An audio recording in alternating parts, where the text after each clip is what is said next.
Welcome back to Gabversity, my friends, where facts, as always, care not about your feelings. And the wind is now going crazy. Of course it would. Why would it not? Share with 95 people. I can do that. I did not know I could do that. So today we are going to talk about the potential energy. And this is going to require some pretty heavy-duty mathematics. Now, way back in one of the first lectures in the quantum mechanics series that I've been doing, we were talking about separable parts of the wave equation. We talked about separating the time part of the equation. Hey, everyone's here. My GoFundMe, the originals, the Patreon. Love you guys. Love everyone else, of course. If you obviously can't afford to be a Patreon or GoFundMe supporter, then go to the YouTube Gabsmack and subscribe. That's better than nothing. Absolutely. All right, so now we can move on. We assumed that the time component and the spatial component, love fest. This is great. We're bringing people together on all our channels. Were separable, right? So just confirming what we were saying, this whole time we've given all these lectures, we have been rebuilding, for example, time equations out of just getting the snapshot of releasing a particle. And remember, you know how we said when you release a particle and it just goes, disappears into a wave, an infinite wave, right? We were saying that we could take that instant snapshot and then recreate the wave equation over all time, past, present, and future. How could you do that if you could not separate and combine the time dimension and the space dimension of a quantum particle's wave? It would be impossible if they were always intertwined. If something was, it's like saying this, right? Now, you know, you guys are seeing Game of Thrones, right? If you cut someone's head off, they die because you cannot separate a human head from the body and keep the human alive, right? They have to be joined. Whereas with quantum multi-dimensional wave equations, at the moment they're two-dimensional because we're doing one dimension of space and one of time, and we're saying that that equation is somehow separable. We can pull each part apart, right, and we can still work with the separate parts and at the end put them together. But we've just made this assumption. Now we're going to mathematically show you why you can make that assumption. And I'm going to use two things. I'm going to use a wave equation, a two-dimensional wave equation. Hello. Going to use a two-dimensional wave equation, which is one dimension of space and one of time. And we're going to use the original Schrodinger wave equation, which describes how a wave moves. All right. So let us begin. Here we have a wave equation. This is xt. So x is one dimension of space, which we're going to turn into 3 dimensions later. So this will be a 4-dimensional equation in a couple of weeks. But for now, it's a 2-dimensional equation. Equals a is the amplitude, right? X is, of course, the distance of the quantum particle away from some given point. And then we have e, which is our magic number, which we know, a mathematical number, to the power of minus c1 x squared. We know what x is, that's distance squared. C1 happens to be this number here, which is the square root of k, which is the wave fingerprint, right? Wave fingerprint number, multiplied by the mass of the quantum particle, divided by 2 times h bar, which is the pixel size of the universe. All right, so all of these we've been working with all this time. All right, so amplitude, x, distance, e to the minus c1, which is the combination of the fingerprint, the mass, and the pixel, okay, by distance squared, minus I, which is the 2-dimensional number, c2, which is a combination of the wave number and the mass, multiplied by time. So here is the whole equation of one particular wave function. Right? This is just one out of the infinite potential wave functions we could ever find. And we say that this function, right, moves on this wave, and this wave sort of goes something like this over time. What's interesting, if you look at this, if those who know mathematics, as time moves towards infinity, right, this thing here actually makes the whole equation go into 0, which is quite interesting. Which means that over time, that wave function disappears. It goes flatter and flatter and flatter, and then just turns into a dead line, you know, like at the hospital. All right, so there you go. That is our wave equation. So how are we going to do this? Well, This is all going to be mathematics from here on in. All right, let's go. So here is the Schrodinger equation. The Schrodinger equation shows that the potential multiplied by the wave function equals this IH, H bar is the, as we know, the pixel, I multidimensional number, times the derivative, right, of the wave in direction of time. Now, if you guys remember, we said derivatives were sort of like, if you have a distance, you can, the first derivative is like speed, not the drug speed, but like the actual speed of motion, and the second derivative is like the acceleration. The third derivative is like acceleration of acceleration, right? So that's the analogy of what we're talking about. So when we say the derivative of the wave function with respect to time, it's sort of like saying the speed of the wave over time. It's not really what's going on, but it's something similar to that in our world, right? In our grown-up macro level. All right, so let's go back to it. Schrodinger equation by this genius Schrodinger says that the potential multiplied by the wave function, so potential times this wave function, equals that, which is IH bar, the pixel and I, by the derivative of the wave over time, so sort of like something like speed, I guess, plus, so the pixel squared over 2 times the mass, by the second derivative in the direction of x. Okay? So remember we were saying that this function is two-dimensional, right? So you can travel in a way like sort of how the wave moves over time, right? So the wave moves over time is like the speed. Then we've got if you have the derivative with respect to x, then that's how the wave moves with respect to the location. Okay? So the analogy in real life would be, and this is not what's happening, right? But this is just to get your head around it. It would be sort of like saying, you know, let me pick someone from here. I haven't picked in a while. Mimi, Dave. Let's pick Dave. So let's say, for example, that when Dave moves 10 meters down the street, right, or 30 feet down the street, the tree next to his house looks like it's in a different position. All right, that's like what you would say the derivative of Dave's position with respect to the position of the tree, right? So that would be d Dave dx, which x would be the position of the tree, right? Obviously that's not what's happening, right? But that gives you a rough idea of what we're saying. We're saying that as the particle moves, the wave sort of changes shape, right? And what you do is then you take the derivative of that. So the derivative of the derivative. So for example, coming back to Dave and walking away from the tree, d Dave d tree, or d wave dx, would be how the tree looks roughly when Dave walks down the street 30 feet, right? But then if you want the second derivative, that would be how much the change changes. So it's the change of the change. So I'll go slowly again. So d Dave d tree, right? In other words, d wave with respect to x. That would be how does the tree look, for example, to Dave when he walks 30 feet down the street. Okay. The next thing we want to know is when Dave moves at all different places down the street, how does the tree change? In other words, does the tree get shorter and keep getting shorter, or does it get shorter and then it gets longer and then shorter again? So it's the change of the change. Okay, that's what we're saying. I don't know if anyone really gets what I'm saying, but it's the equivalent of acceleration, right? Acceleration is like if a car changes its speed over time, and the speed would be the first derivative, which is the change in the car's distance over time. All right, that's all I'm going to say with that. Blue shift, red shift.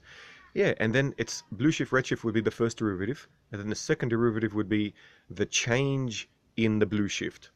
For example, like how blue does the blue shift get with each passing second or passing distance or whatever, right? Cool. All right, now we can move on. So as we said, this is the Schrodinger equation, right?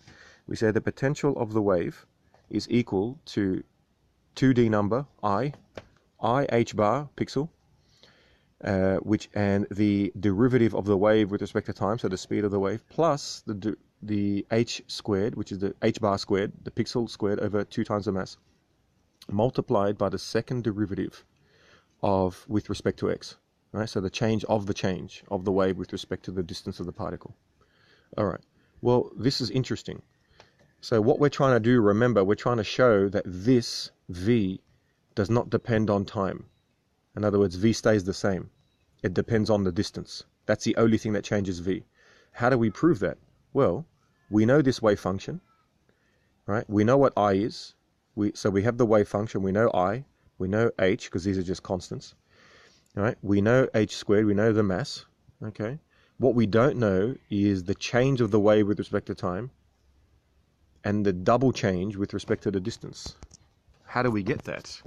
Well, anyone here who has done differential calculus will know exactly what we're going to do. We are going to use what Isaac Newton invented to discover what those two equations are. And then we'll plug that into that and see what happens. Are you ready? So the first thing we're going to do is we're going to get this. Okay? So which implies that d of the wave with respect to t equals, right? And all we have to do is derive the equation. So if anyone remembers how to derive with respect to time, this here all becomes a constant, right? Because it's all, none of these are to do, that's a constant, that's a constant, that's a constant, that's a constant. X with respect to time is a constant. Okay, so in other words, if you take an instant snapshot, the distance is whatever the distance is. In other words, it's not changing. So because we've frozen time, right? So x is now becomes a constant. So now we only have to derive this as if all of this is a constant except for t. So that's going to equal, right, this whole thing, and the derivative will be where now all of that equals the derivative. So dt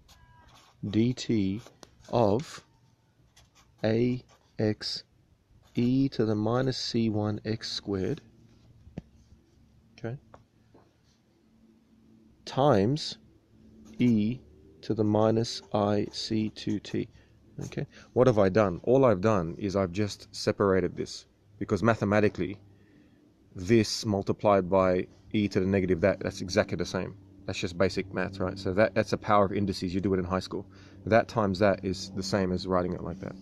Okay, so now it's easier to see that I'm just deriving this section, and that's a constant, right? So that equals, that's all a constant, so that doesn't change. And the derivative of this will be negative IC. So that's going to become negative IC2 AX e to the minus C1 x squared, right, times e to the minus IC2t. Okay, there it is, done. So now we have the equation for this. So that means that we can put that into here. All right. But now what we want to do is we want to get the equation for this.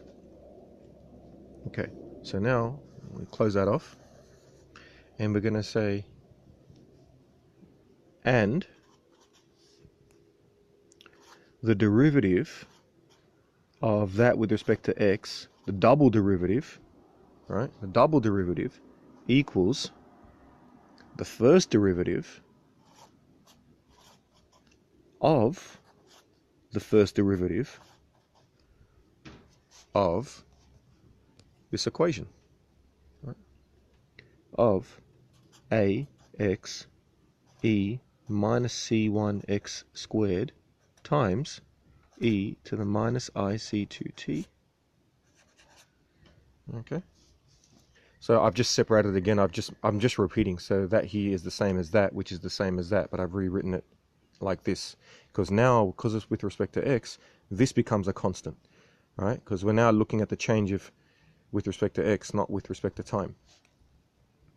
All right, and that equals the derivative of, and now we're going to find the derivative of this, which will be, let's derive this bad boy. That's a constant, and we got this. So okay, so now we have to do what they call the product rule, because we have an x here and we have an x up here. So it's the derivative of the first by the second plus the derivative of the second by the first. So let's do it. Okay, first by the second, which is a e minus c1 x squared, okay, plus the derivative of the second. So we did the derivative with respect to this x. Now we do it with respect to this x, which will be, it's going to be minus c1 2x, if anyone knows their basic derivatives. So minus c1 2x by this will be minus a c1 times 2x squared, right? And all of that is multiplied by this constant, e to the minus ic2t. Okay? And fingers crossed I got this right. I could actually have this wrong. You don't know. Okay. I might have made a mistake somewhere, but so far it looks good. And now we derive it again. Okay? So now let's do it again, which equals, okay? All right? It's going to be, we derive the first one, which will be minus c1 2xa. So minus c1 2xa e to the minus c1 x squared. And then we've got the second one. Derivative of this will be minus 4 a c1x. Minus 4 a c1x.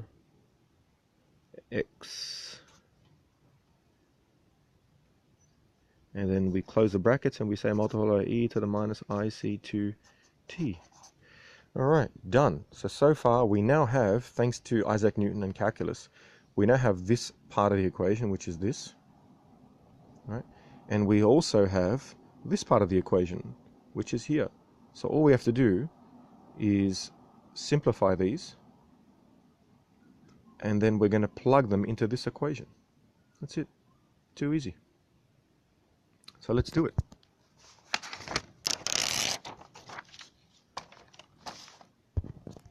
So therefore, v, right, and then multiplied by phi, which is v. If you remember, here's the equation, right? Too easy. V multiplied by psi. I keep calling it phi. Z by psi, and psi is, we've already got it. It's up here. There it is. There's psi is equals that. Okay, and we know that the actual psi is up here. Ax e blah blah blah blah blah. Right. So we just have to plug that in. So v multiplied by psi, which is ax. It's not that difficult. If you haven't done maths, it looks difficult. But if you've practiced algebra and stuff, it's pretty easy. Ax e to the minus c1 x squared minus ic2t, all right, equals, right, equals ih bar. So that number by h bar. So all we're doing now is we're just going to plug it into here. We've got h bar, then we got that, which we worked out through calculus to be this. So we're just going to put that in. IH bar multiplied by negative IC2 AX e to the minus C1 x squared. Hey, is that a bot? That looks like a bot. See you later.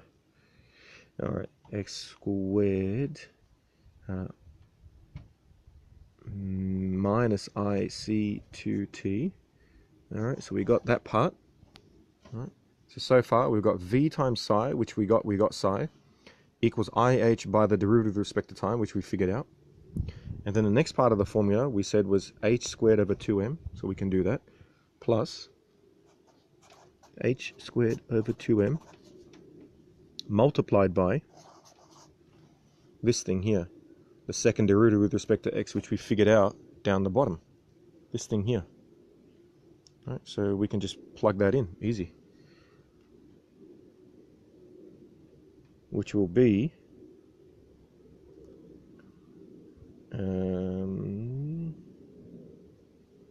if I can get this done correctly, it'll be, forgive me, minus e to the IC2t outside of 2C1AX. I'm just simplifying it in my head. Sorry about that. And then that'll be... Oh, I think I've made a mistake somewhere. Have I made a mistake?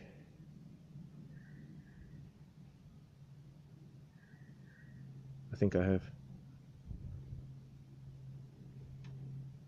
Yeah, actually, I forgot to add an E. I knew that. I knew I forgot to add something. So I forgot to add the E to the minus C1x squared. E to the... So I'm going to have to do this all again now. Later on my own. 218x. Alright, let's keep going. Alright, 2C1AX. And then that becomes...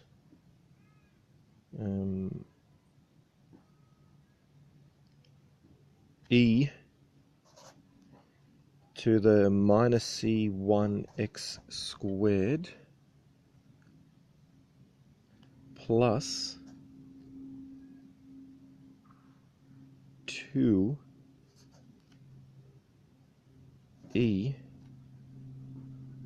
to the minus C1x squared. Man, I hope I got this right. All right. Now. All right. Here's something interesting that I've just noticed. Look at this side. Look at the left side. The left side has AX E minus C1x squared minus IC2t. And so does the right hand side. It has AX minus CXY minus IC2t, and it's here as well. What does that mean? That means when you divide this through, this wave is going to cancel out, which means the t will cancel out. Interesting. And there's our proof that they're independent. Exactly. Go Dr. Sexy. Which implies that V equals, and let's divide on this side, that'll cancel, so that'll be, and I times minus I equals 1, so that'll be H bar C2.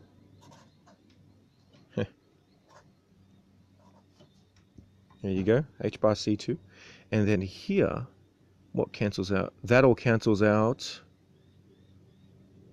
and that'll become, the AX will go, it'll be 2C, and then in there will be plus 1, and that'll go as well.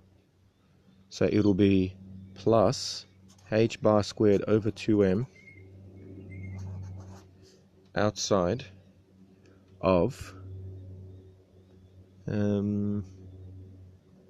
that's a minus, so that'll be minus 2C1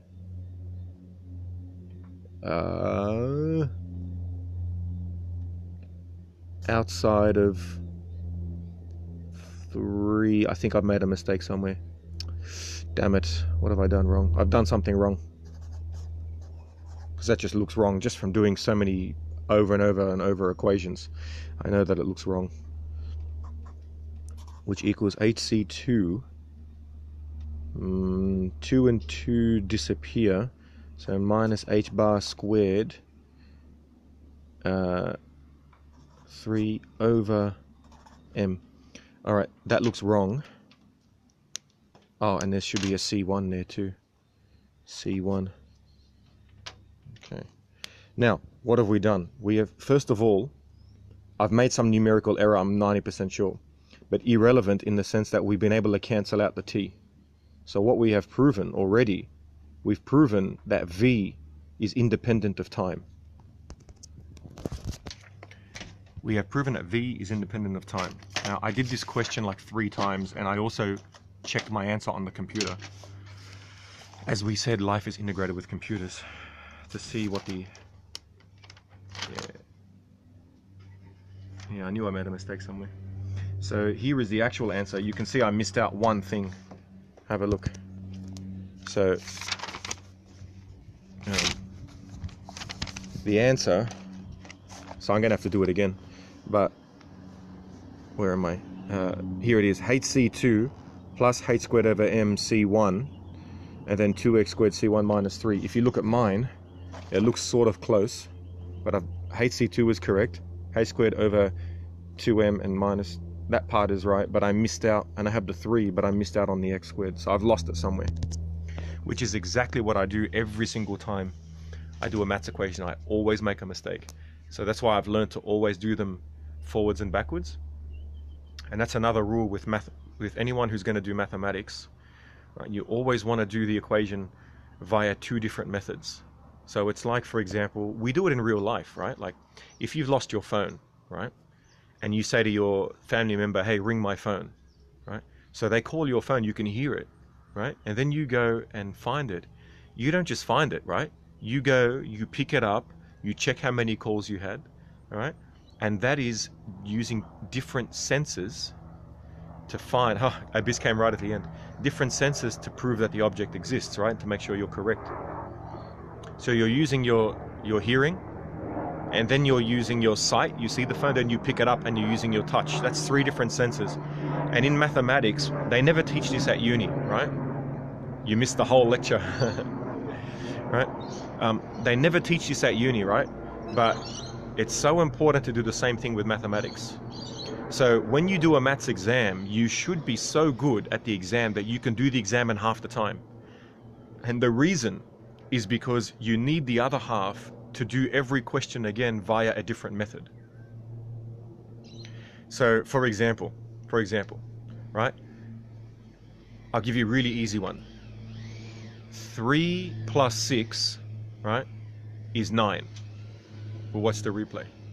Multiple memory pathways as well. Yeah, that's a very good, that's another point I didn't even think of. That's a really good idea, actually, Captain Deltron, yeah.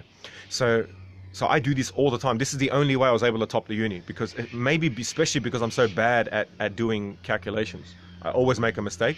So maybe I've learned to do this on top. But for example, if someone says to you, what's 3 plus 6? And you say 9, right?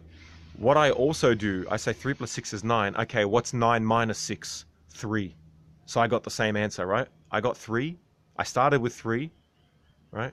And then when I went backwards, I ended up with 3. So 3 plus 6, 9. 9 minus 6, 3. That's what I do with all my maths all the time. Anyway, that's it. That's the end of the lecture. So we finally proved that V is independent of time.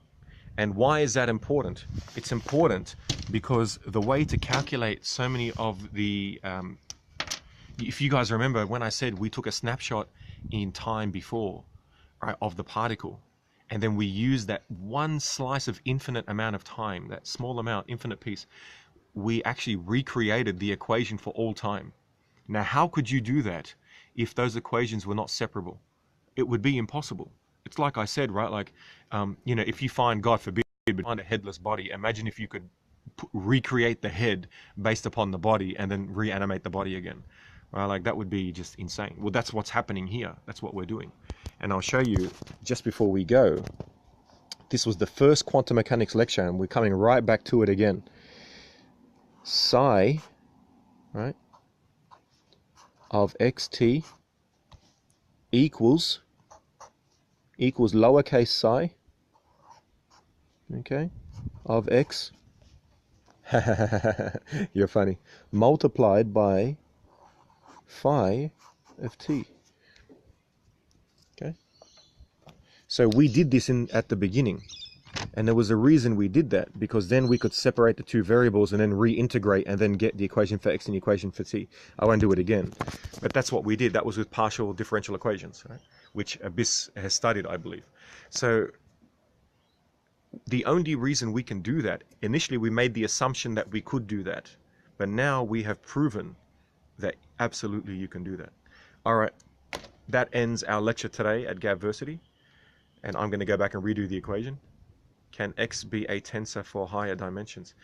Absolutely. And in fact, thank you very much, Captain Deltron. In fact, we will be doing higher dimensions in a couple of weeks. We will stop at 4 dimensions, but it's completely analogous to as many dimensions as you like. Yes. Alrighty. All the best. And until next time, Gabversity, where facts care not about your feelings.